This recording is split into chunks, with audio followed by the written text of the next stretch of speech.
பூரண மதுவிலக்கு தான் பாட்டாளி மக்கள் கட்சியின் கொள்கை. படிப்படியாக என்று சொல்லி இப்பொழுது முதல் கட்டமாக 717 மதுக்கடைகளை மூடி இருக்கிறாங்க. பாட்டாளி மக்கள் கட்சியுடைய கொள்கைகளை முன்னெடுத்து தான் எங்களுடைய சட்டமன்ற பேச்சுகள் இருக்கும் போது அதை பற்றி தான் நான் இன்றைக்கு பேசும்பொழுது அதான் சொன்னேன்.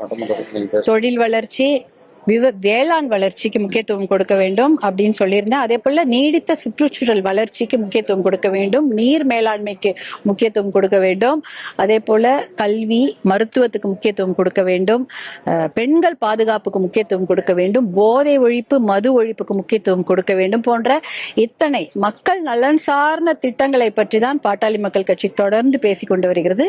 அதை பற்றி தான் எங்களுடைய நிலைப்பாடும் இருக்கும். அதை பற்றி தான் நாங்கள் கண்டிப்பாக பேசுவோம். ரொம்ப நாகரிகமான அதே சமயம் நடுநிலைமையான ஒரு சட்டமன்றம் நடக்கும் என்ற நம்பிக்கை எங்களுக்கு இருக்கின்றது. ஏனென்றால் நம்மளுடைய அவைத்தலைவர் அப்படிப்பட்ட ஒரு அரசியல் அனுபவம் மிக்க சமூக நீதி பற்றாளர். அவருடைய தலைமையின் கீழ் அவைத்தலைவர் திரு ஜேசிடி பிரபாகரன், மாண்புமிகு ஜேசிடி பிரபாகரன் அவருடைய தலைமையின் கீழ் அப்படிப்பட்ட ஒரு ஜனநாயகம் மிக்க நடுநிலைமையான நாகரிகமான சட்டமன்றமாக இது நிகழும் என்பதில் எனக்கு எந்த ஐயமும் இல்லை. அப்படிப்பட்ட சட்டமன்றமாக தான் தமிழ்நாடு சட்டமன்றம் நிறைய நாள் இருந்திருக்கின்றது.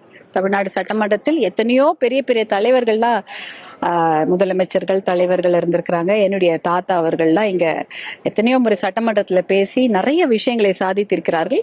அவர்களுடைய வழி நாங்க எல்லாருமே பாட்டாளி மக்கள் கட்சி சார்பாக இதை நாங்கள் முன்னெடுத்து சொல்லுவோம். டீசென்ட் அண்ட் டெவலப்மெண்ட் பாலிடிக்ஸ் தான் எங்களுடைய வழிகாட்டு. 717 கடை அப்படின்னு கூடியிருக்காங்க டாஸ்மாக்ல. இது பூரண மதுவிலக்கு நோக்கி போகும், இந்த அரசு எடுத்துட்டு போவாங்க அப்படின்னு இப்படிப்பட்ட ஒரு நம்பிக்கை எங்களுக்கு இருக்கிறது. பூரண மதுவிலக்கு தான் பாட்டாளி மக்கள் கட்சியின் கொள்கை. படிப்படியாக என்று சொல்லி இப்பொழுது முதல் கட்டமாக 717 மதுக்கடைகளை மூடி இருக்கிறாங்க. 717 மதுக்கடைகளை மூடினால் கண்டிப்பாக அதே போல 3 மடங்கு சந்துக்கடைகள் திறக்கப்படுகிறது நாங்கள் கண்கூடாக பார்த்து விட்டோம். எத்தனையோ போராட்டங்களை பாட்டாளி மக்கள் நடத்தி, எத்தனையோ எங்களுடைய பாட்டாளி மக்கள் கட்சி நிர்வாகிகள் மதுக்கடைகளை இழுத்து மூடிவிட்டு அதற்காக சிறைவாசம் எல்லாம் அனுபவித்திருக்கிறார்கள். ஆனாலும் அந்த கடைகள் மறுபடி திறக்கப்படுவதையும், அப்படி மூடப்பட்ட கடைகளுக்கு பதிலாக ஒரு 3 மடங்கு 4 மடங்கு மறுபடி சந்து கடைகள் திறக்கப்படுவதையும் பார்த்திருக்கிறோம். அப்படி மட்டும் அது நடந்து விடக்கூடாது. இது வெறும் அறிவிப்பாக மட்டும் இல்லாமல் இது கண்டிப்பாக 717 கடைகளும் மூடப்படுகிறதா, அதை சுற்றி மற்ற கடைகள் திறக்காமல் இருக்கப்படுகிறதா என்பதை கண்காணிக்க வேண்டும்.